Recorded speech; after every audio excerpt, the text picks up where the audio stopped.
Good morning, everyone. Good morning, ma'am. Morning, ma'am. How are you? We are fine, ma'am. And what about you? I am fine.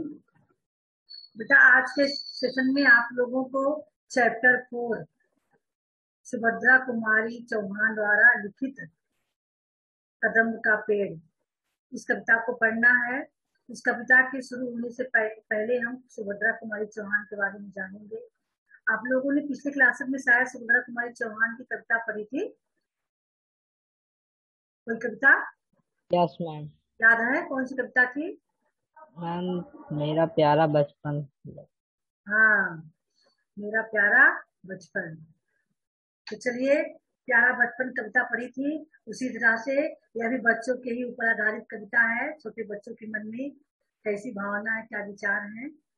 तो चलिए, book share कर रहे हैं, आप लोग देखिएगा। पहले हम लेखिका के जीवन परिचय के बारे में पढ़ेंगे।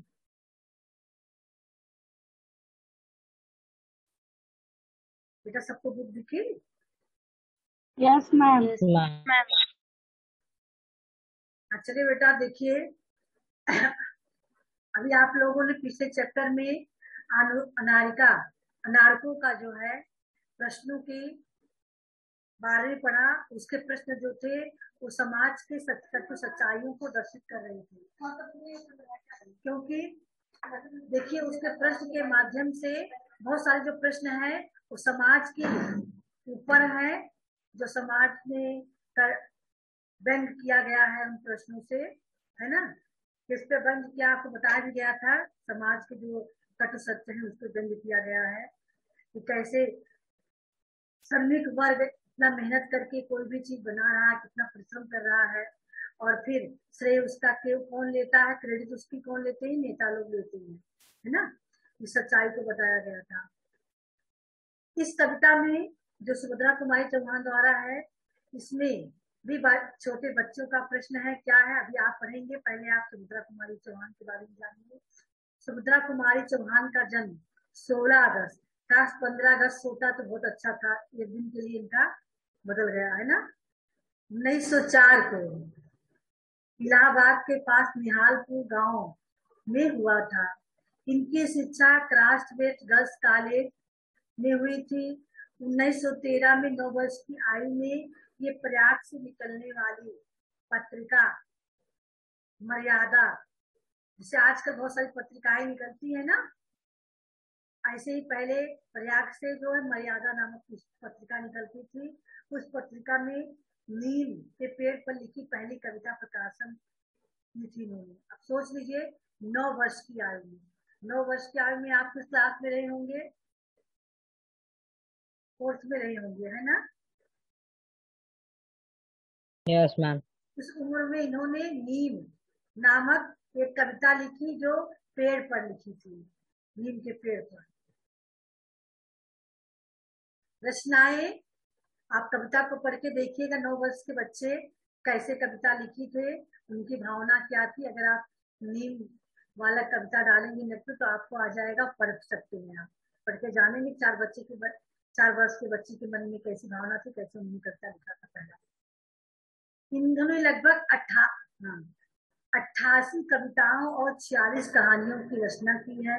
इनकी बहुत चर्चित रचना जो ऐतिहासिक आधारित है, झांसी की रानी, है ना, इससे ज्यादा जो है इनको प्रसिद्धि मिली है। 1930 से में पहले काव्य संग्रह मुकुल का प्रकाशन इन्होंने किया। फिर 1932 में कहानी संग्रह बिखरे मोती का प्रकाशन किया। 1934 में इनका कहानी संग्रह उन्मादनी का प्रकाशन हुआ। 1947 में इनकी कहानी संग्रह सीधे साधे चित्र का प्रकाशन हुआ। यानी लगातार ही लेखन के क्षेत्र में बनी रही।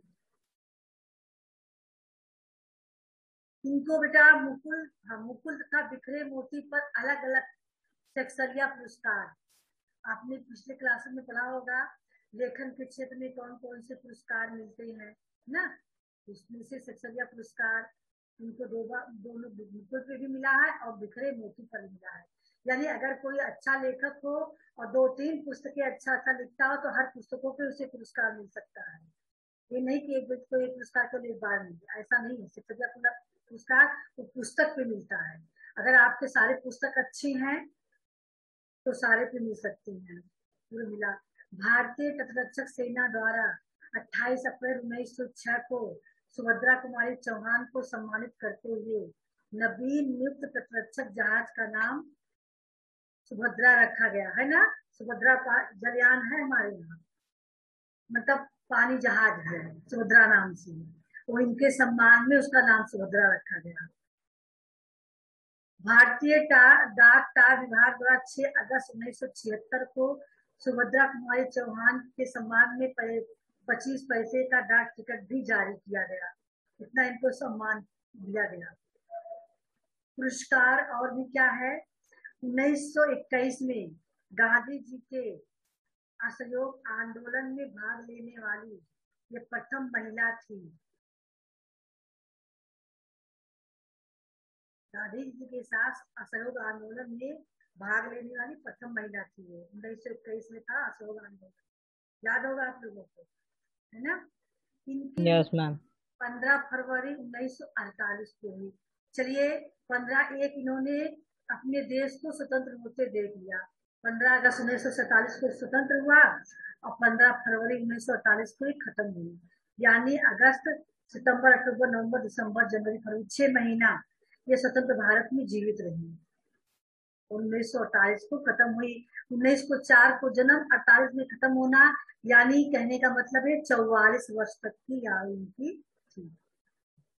चलिए बेटा अब हम कविता को पढ़ेंगे। यहाँ पाठ से जुड़े कुछ शब्द हैं। कदम्ब, क्या कदम्ब का नाम आप लोगों ने कभी सुना है? हाँ बेटा, यस मैम। कदम्ब को देखे हैं, कैसे होते यस मैम। यस। कैसे होते हैं बेटा आकृति?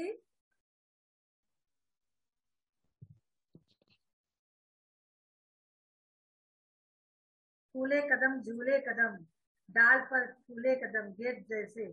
गेट जैसी होती है ना, गोल गोल, ऊपर उसके रुआ रुआ बना यस होता मैम। है, यस मैम। खुदरा करके। बांसुरी, बंसी, माखन मिश्री, माखन मतलब मक्खन, मिश्री, मिश्री खाए हो कि नहीं खाए हो आप लोग? Yes ma'am. ऐसा होता है मिश्री, चीनी का जो है अंश होता है लेकिन वो थोड़ा बड़ा बड़ा होता है ना। आंचल, यस मैम।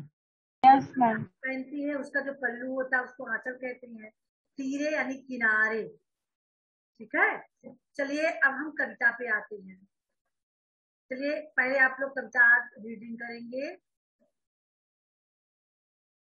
एक बार रीडिंग कर दीजिए, उसका व्याख्या बता दें, आपको व्याख्या सही याद कीजिएगा, ठीक है।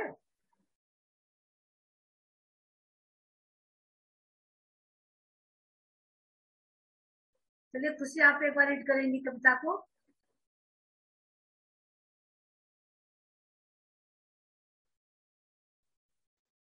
का पेड़ अगर होता मीना तीरे, मैं भी उस पर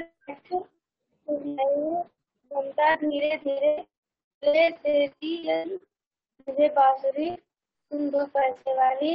इसी तरह नीची नीची हो जाती है कदम की डाली, तुम्हें नहीं कुछ कहता पर मैं चुपके चुपके आता उस नीची डाली से। देखिए एक कविता लायक है, ध्यान दीजिए सभी लोग। आप लोग कविता पाठ करते हो लेकिन कविता जो है तो लय युक्त सुनाना चाहिए। आपको टिप्पणी में बताया भी जाता है हाव भाव के साथ लय युक्त सुनाइए, तो यहाँ आपको हाव भाव नहीं लेकिन लय तो कम से कम आपको लय तो कुछ बना के सुनाना ही चाहिए। हाँ,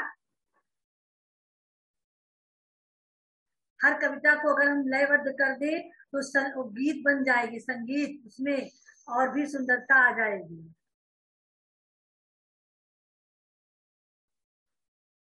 मुस्कान सुनाओगी?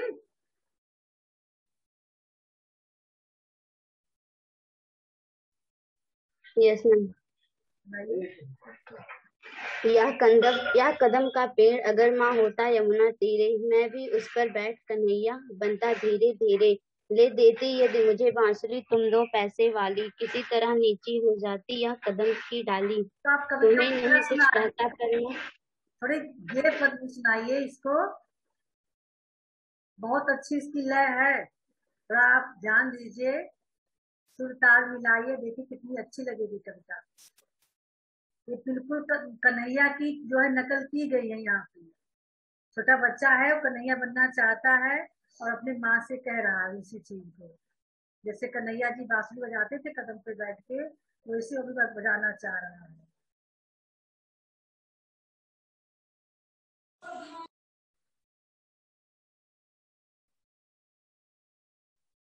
खुशी, अभिषेक, कौन ले देगा इस कविता पे? Yes ma'am.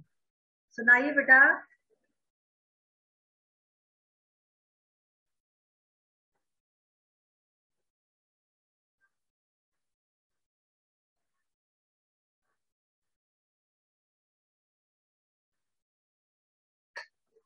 आकृति,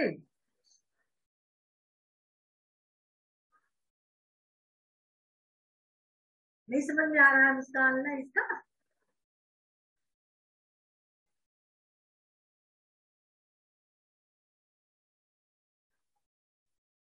यह कदम का पेड़ अगर माँ होता यमुना तीरे, मैं भी उस पर बैठ कन्हैया बनता धीरे धीरे।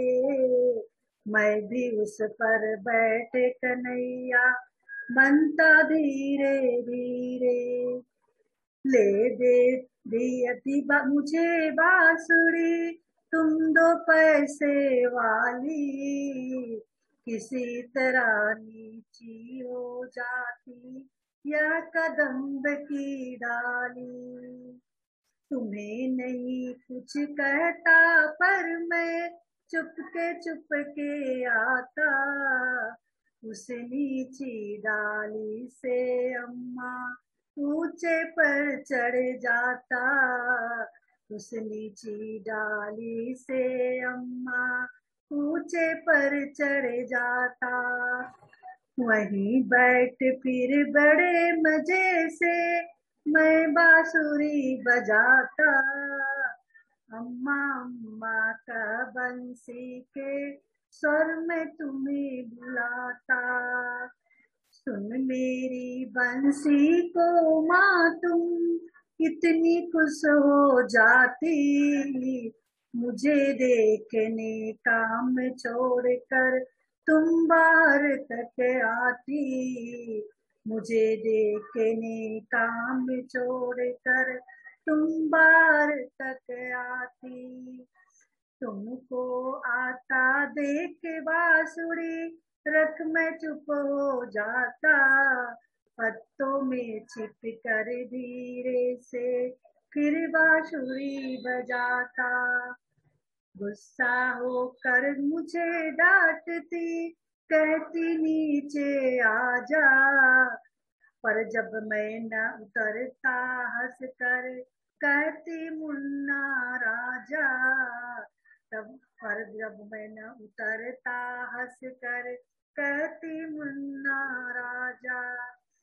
नीचे उतरो मेरे भैया तुझे मिठाई दूंगी, नए खिलौने माखन मिश्री दूध मलाई दूंगी। बहुत बुलाने पर भी माँ जब नहीं उतर कर आता, माँ तब माँ का हृदय तुम्हारा बहुत विकल हो जाता। तुम आंचल फैला कर अम्मा वहीं पेड़ के नीचे ईश्वर से कुछ विनती करती बैठी आंखें नीचे। ईश्वर से कुछ विनती करती बैठी आंखें नीचे। तुम्हें ध्यान में लगी देख मैं धीरे धीरे आता और तुम्हारे फैले आंचल के नीचे छिप जाता और तुम्हारे फैले आंचल के नीचे छिप जाता। तुम घबरा कर आंखें खोलती पर माँ खुश हो जाती जब अपने मुन्ने राजा को गोदी में ही पाती। इसी तरह कुछ खेला करते हम तुम धीरे धीरे। यह कदम का पेड़ अगर माँ होता यमुना तीरे। यह कदम का पेड़ अगर माँ होता यमुना तीरे। आई समझ में? अच्छी लगी? Yes, ma'am. Yes, Ma'am. हाँ, हम लोग जब पढ़ते थे आप लोगों की तरह तो कविता को बहुत लय और सुर के साथ सुनाते थे टीचर को। आप लोग बस उसको फॉर्मेलिटी पूरा कर देते हो। और सुभद्रा कुमारी चौहान की जो भी कविताएं हैं वो मुझे बहुत अच्छी लगती है, इसलिए हम लोग उसको जरूर हम लोग उसको गेय पद में सुनाते थे।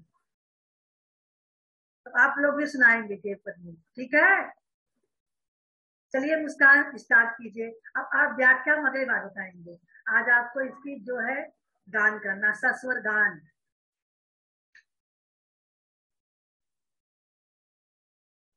पढ़ने के साथ साथ हमें जो है सुर और ताल का भी तो ज्ञान होना चाहिए, नहीं तो पढ़ाई नीरस हो जाती है। अभी वही सुर ताल से कविता पढ़ी जाती है तो सुनने में भी अच्छा लगता है और सुनाने में भी अच्छा लगता है। चलिए मुस्कान, हंसी नहीं हम सुना दिए तो आप नहीं सुना सकती हैं।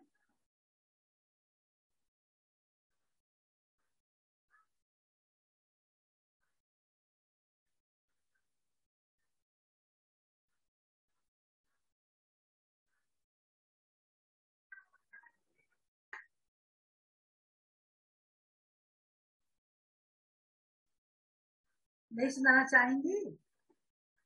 हाँ,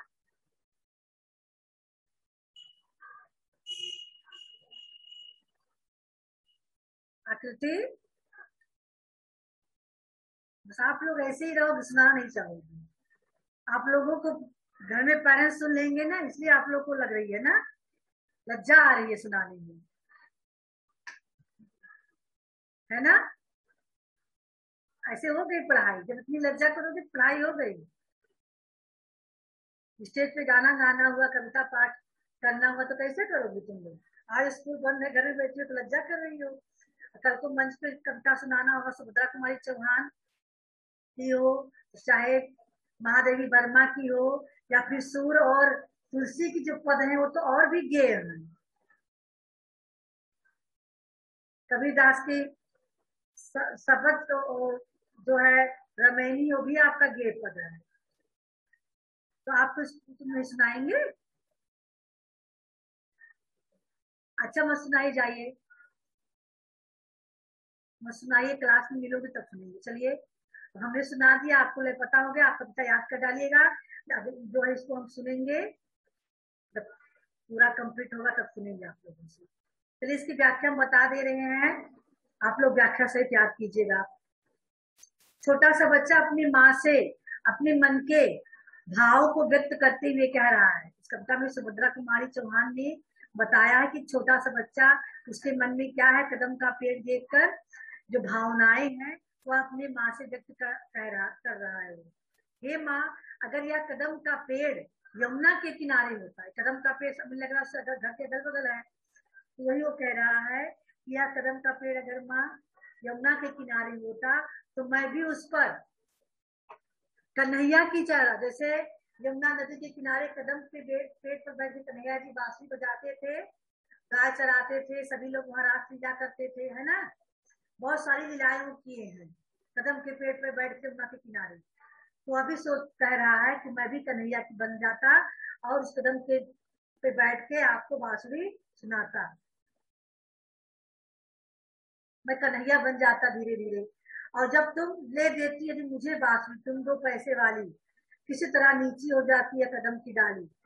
यानी या कदम का पेड़ अगर जमुना के किनारे होता माँ, तो मैं उस पर धीरे धीरे बैठ के कन्हैया बन जाता। कैसे बनता? तुम मुझे 2 पैसे वाली यदि बांसुरी खरीद देती, मेरे पास बांसुरी हो जाती। उसके बाद ये जो कदम की डाली थोड़ा ऊपर है या थोड़ा नीची हो जाती, तो मैं उस पर चढ़ जाता और उस बांसुरी को लेकर बैठ जाता। और तुम्हें नहीं कुछ कहता, पर मैं चुपके चुपके आता, उस नीची डाली से अम्मा ऊंचे पर चढ़ जाता। यानी तुमको मैं कुछ नहीं कहता, अगर डाल नीचे हो जाती थोड़ा सा, तो धीरे से नीचे डाल पे मैं चढ़ता, उसके बाद धीरे धीरे करके ऊपर चढ़ जाता, खूब ऊपर चढ़ जाता। तुमसे मैं कुछ नहीं कहता, चुपके चुपके काम कर लेता। खाली तुमसे यही कह रहा था कि तुम बांसुरी अगर मुझे ले देती, है ना, तो मैं उस डाली पे, नीचे वाली डाली पे चढ़ के ऊपर डाली पे चढ़ जाता, वहीं बैठ फिर बड़े मजे से मैं बांसुरी बजाता। कन्हैया जी जैसे कोई ऊपर की डाल पे बैठ के बांसुरी बजाते थे, उसी तरह मैं भी इस कदम के पेड़ के खूब ऊपरी वाली शाखा में बैठकर वहां से बांसुरी बजाता और अम्मा अम्मा का बंसी के स्वर में तुम्हें बुलाता।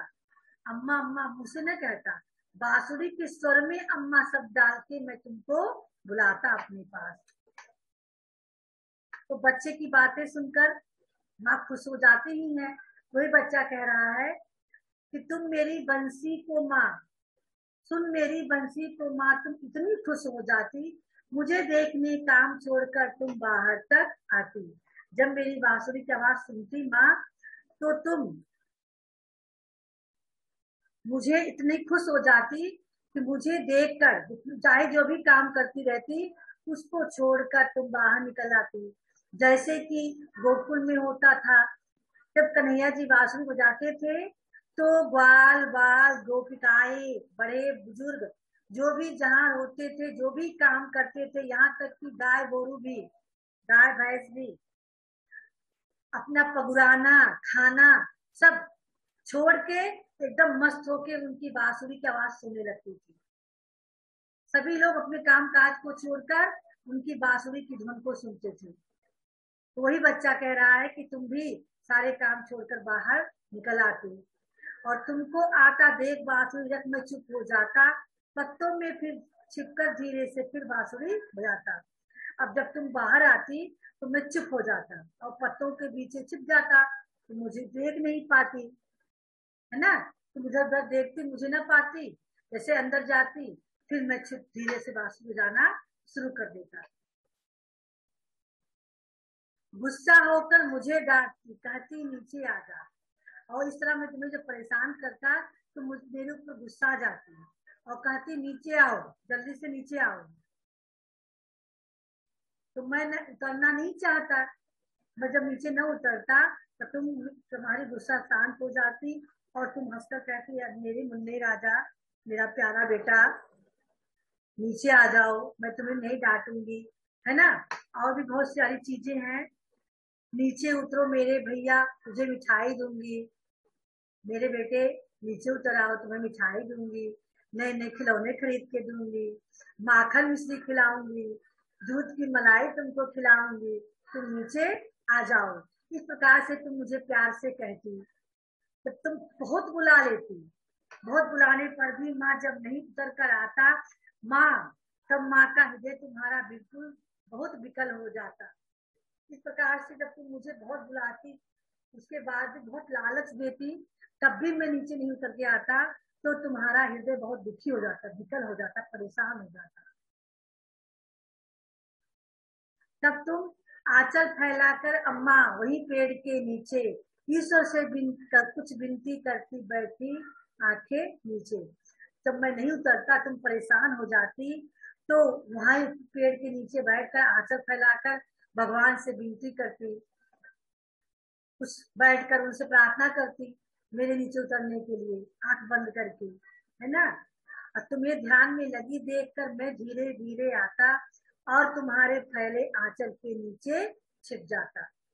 जब तुम्हें ध्यान मग्न होते हुए मैं देखता, तुम ध्यान होकर विनती कर रही हो, ईश्वर की प्रार्थना करने में तुम व्यस्त हो, तो मैं धीरे धीरे करके नीचे उतर आता और फिर जो तुम्हारा फैला हुआ आंचल होता उसके नीचे धीरे से छिपकर बैठ जाता। तुम घबराकर अपनी आंखें खोलती तो खुश हो जाती, है ना, जब अपने मुन्ने राजा को गोदी में ही पाती। भगवान से विनती करती होती मैं तुम्हारे आंचल के नीचे छिप जाता, जब तुम आंखें खोलती अपनी आंचल के नीचे मुझे पाती तो खूब खुश हो जाती कि तुम मेरा मुन्ना राजा बेटा मेरे आंचल में आ गया, है ना। इसी तरह कुछ खेला करते हम तुम धीरे धीरे, यह कदम का पेड़ अगर माँ होता यमुना पेड़। इसी तरह से हम और तुम कुछ खेल धीरे धीरे करके इस पेड़ के नीचे खेलते अगर यह कदम का पेड़ यमुना के किनारे। आई समझ में बेटा? Yes ma'am.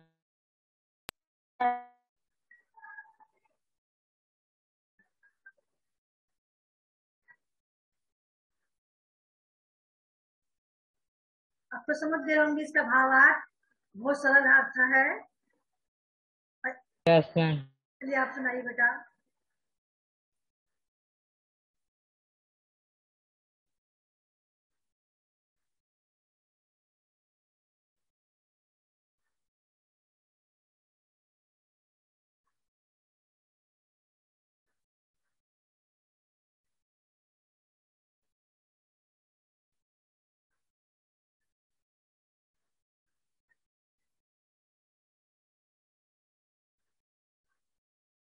व्याख्या कह रहे हैं, सुनाइए।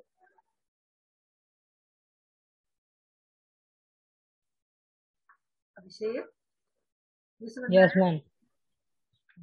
मैम इन पंक्तियों में एक बालक अपने माँ से अपने मन के विचारों को प्रकट करते हुए कहता है कि अगर यह कदम का पेड़ यमुना के किनारे होता तो मैं भी कन्हैया की तरह वहाँ उस पर बैठकर बांसुरी बजाता। धीरे धीरे कन्हैया बन जाता है, यानी उसके घर धीरे धीरे कन्हैया बन जाता। है। तो कदम के पेड़ को देखकर बच्चा कह रहा है, हे माँ, यदि यह कदम का पेड़ यमुना के किनारे होता तो मैं भी उस पर बैठकर धीरे धीरे कन्हैया बन जाता। जैसे कन्हैया भी यमुना के किनारे कदम के पेड़ पर बैठती थी, वैसे मैं भी बैठता, मैं भी कन्हैया बन जाता। और आगे, और यदि तुम मुझे 2 पैसों वाली बांसुरी दे देती तो मैं उस पर उस कदम की पेड़ की डाली पर चढ़कर उससे बजाता। नहीं, दो प्रॉब्लम है। मैं देखिए, कन्हैया बनने के लिए जरूरतें हैं, वो बोल रहा है कि माँ मैं कन्हैया धीरे धीरे बनता यदि तुम मुझे एक बांसुरी 2 पैसे वाली ले देती, क्योंकि मेरे पास बांसुरी नहीं है, कन्हैया के पास बांसुरी थी, इसलिए तुम मुझे 2 पैसे की बांसुरी ले देती। और जो है कदम का पेड़ की जो डाली इतनी ऊंची है, किसी तरह से डाली नीचे हो जाती, ये 2 चीजें हो जाती तो मैं कन्हैया बन जाता। एक मेरे पास बांसुरी हो जाती, दूसरा कदम की डाली नीचे हो जाती, ताकि मैं आसानी से उस पर चढ़ जाता, तब मैं तुमसे कुछ न कहता और चुपके चुपके आता और इस जो नीची वाली डाली थी इस डाली पे चढ़कर और फिर ऊंची डालियों पर में पहुंच जाता और फिर वहीं पर बड़े मजे के साथ बैठकर मैं बांसुरी बजाता और उन बांसुरी के सुर में अम्मा अम्मा कहकर मैं तुमको अपने पास बुलाता। तुम मेरी बंसी की आवाज को सुनकर इतनी खुश हो जाती कि सारे काम काज को छोड़कर मुझे देखने के लिए आ जाती। जैसे कि व्याख्या करते बेटा तो थोड़ा हम इसमें और भी चीजें बढ़ा देते हैं ना। जैसे कि कन्हैया जी थे, वे जब बांसुरी बजाते थे तो गोकुलवासी सारे काम काज को छोड़कर, यहाँ तक कि गाय भैंस भी अपनी खाना पीना छोड़कर उनकी बंसी की आवाज सुनने लगती थी। वैसे ही तुम मेरी बांसुरी की आवाज सुनकर बाहर आ जाती। जब तुम बाहर आती तो मैं चुप हो जाता और फिर पत्तों के नीचे छिपकर जब तुम चली जाती तो फिर से बांसुरी बजाने लगता। इस प्रकार से तुम गुस्सा होकर मुझे डांटती, नीचे आओ। अगर तुम्हारी डांट सुनकर मैं नीचे नहीं उतरती तो तुम हंसकर मुझे मनाती, कहती मुन्ना राजा प्यारा बेटा तुम नीचे आओ, है ना। इस प्रकार से और भी तुम कहती कि भैया नीचे उतर आओ, तुम्हें मैं मिठाई दूंगी, नए खिलौने खरीद दूंगी, तुम्हारे लिए माखन मिश्री दूंगी, तुम्हें खाने में मलाई दूंगी, तुम ऊपर से नीचे आ जाओ।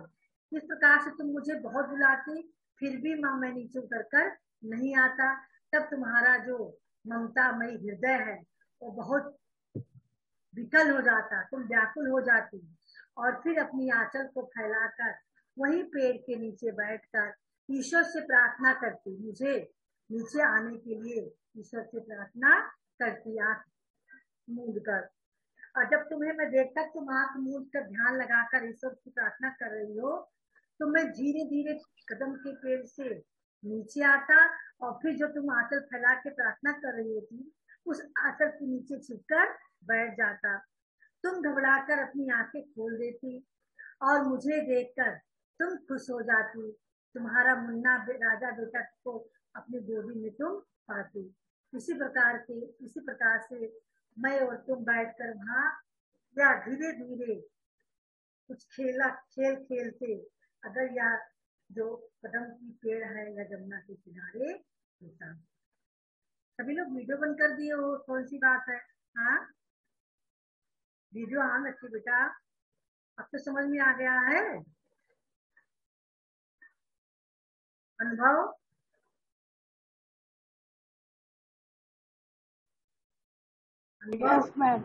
चलिए सुनाइए।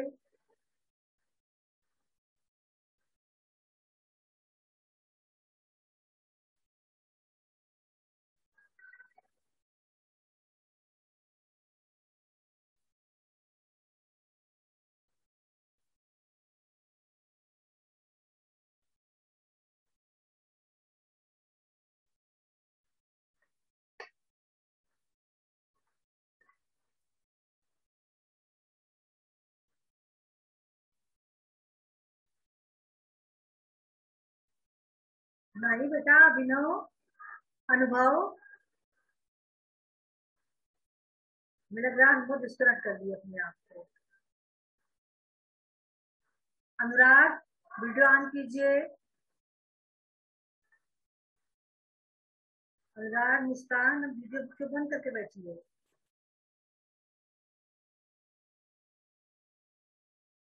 सुनाइए बेटा कविता की व्याख्या जो भी बताई है। अनुराग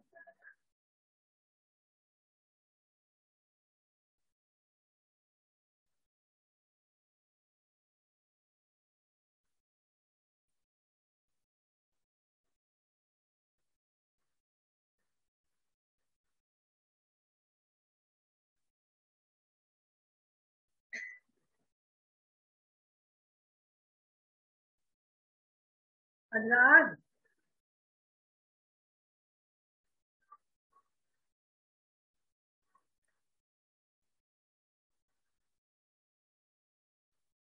मैम एक बार क्वेश्चन रिपीट कर दीजिए। कई बार रिपीट करेंगे? 2 बार तो किए। बहुत सरल अर्थ है, हमने पूरा एक बार तो हम लाइन टू लाइन अर्थ बताए, दोबारा हमने पूरा पढ़ के अर्थ बता दिया है। बहुत सरल अर्थ है। नन्हा बच्चा अपनी माँ से अपनी मन की जिज्ञासा, कदम के पेड़ को देखकर अपनी मन की जिज्ञासा को अपनी माँ से बता रहा है कि हे माँ, यह कदम का पेड़ अगर यमुना के किनारे होता तो मैं धीरे धीरे करके कन्हैया बन जाता, क्योंकि जिस कन्हैया कदम के पेड़ पर बैठ के बांसुरी बजाते थे ना। हाँ आपको पता है इस चीज को। और फिर तुम मुझे 2 पैसे की बांसुरी खरीद देती, और यह जो डाली है कदम की जो बहुत ऊंचे है, अगर ये थोड़ा झुक जाती तब मैं कन्हैया बन जाता। कैसे बन जाता? कुछ डाली, झुकी हुई डाली पे नीचे डाल कर चढ़ जाता है ना। तुम्हें कुछ नहीं करता, मैं चुपके चुपके घर से यहाँ आता और फिर नीचे डाली पे चढ़ के उस डाली पर पहुंच जाता और फिर वहां बैठकर बड़े मजे के साथ मैं बांसुरी बजाता और अब उस बांसुरी के स्वर से अम्मा अम्मा कहकर मैं तुम्हें बुलाता। जब तुम मेरी बंसी को सुनती माँ तो तुम बहुत खुश हो जाती और जो भी काम काज करती रहती उसको छोड़कर बाहर आ जाती जैसा कि ब्रज में लोग होता था, जब कन्हैया जी बांसुरी बजाते थे तो वहाँ ब्रज निवासी अपने कार्य सभी काम को छोड़कर उनकी बांसुरी की आवाज सुनने के लिए व्याकुल हो जाते थे, बाहर आ जाते थे। यहाँ तक कि गाय भैंस भी अपने खाना पीना बंद करके आवाज को सुनने लगती थी, है ना। ठीक वैसे मैं भी तुम भी मुझे देखने के लिए बाहर आती, और जब मैं देखता कि तुम बाहर आके मुझे देखने आ रही हो तो मैं बांसुरी को रख देता और फिर शांत हो जाता। जब तुम चली जाती तो धीरे से धीरे पत्तों में से निकल के फिर बांसुरी बजाना शुरू कर देता। इस प्रकार से तुम मुझ पे नाराज हो जाती, मुझे गुस्सा होकर डांटती और कहती जल्दी से नीचे उतर आओ, लेकिन मैं तुम्हारी आज्ञा न मानता, न उतरता। बार बार कहने के बाद भी जब मैं नीचे नहीं आता, तुम हंसकर कहती, हे मुन्ना राजा, मुन्ना बेटा नीचे उतर आओ, मैं तुम्हें मिठाई खाने को दूंगी, नए खिलौने खरीद दूंगी, तुम्हारे लिए माखन मिश्री मंगा दूंगी, तुम्हें दूध की मलाई खाने को दूंगी, है ना। ढेर सारा प्रलोभन देती, लालच देती। उसके बावजूद भी तुम्हारे बुलाने पर मैं नहीं नीचे उतर कर आता। तब हे माँ तुम बहुत दुखी हो जाती, तुम्हारा हृदय बहुत विकल हो जाता, और फिर तुम अपनी आंचल फैलाकर वही कदम के पेड़ के नीचे बैठकर ईश्वर से विनती करती। आंख बंद करके तुम ईश्वर से प्रार्थना करती कि हे ईश्वर, मन में प्रार्थना करती, ईश्वर से मनाती कि किसी तरह से मैं नीचे आ जाऊं। लेकिन तुम्हें आंखें मूंदे देखकर मैं धीरे धीरे करके पेड़ से उतर आता, और तुम्हारे आंचल, जो तुम आंचल फैला के प्रार्थना कर रही होती हो, उस आंचल के नीचे मैं छिप जाता, और तुम घबराकर जब आंखें खोलती आवाज सुन के तो तुम बहुत खुश हो जाती जब अपने मुन्ने राजा को अपनी गोदी में बैठा पाती। इस प्रकार से हे माँ, मैं और तुम कुछ खेल खेला करते। धीरे धीरे जब यह कदम का पेड़ यमुना के किनारे होता।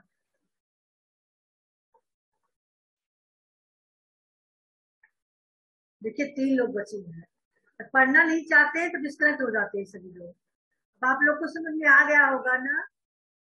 अगले सेशन में हम सब लोगों से व्याख्या सुनेंगे, ठीक है।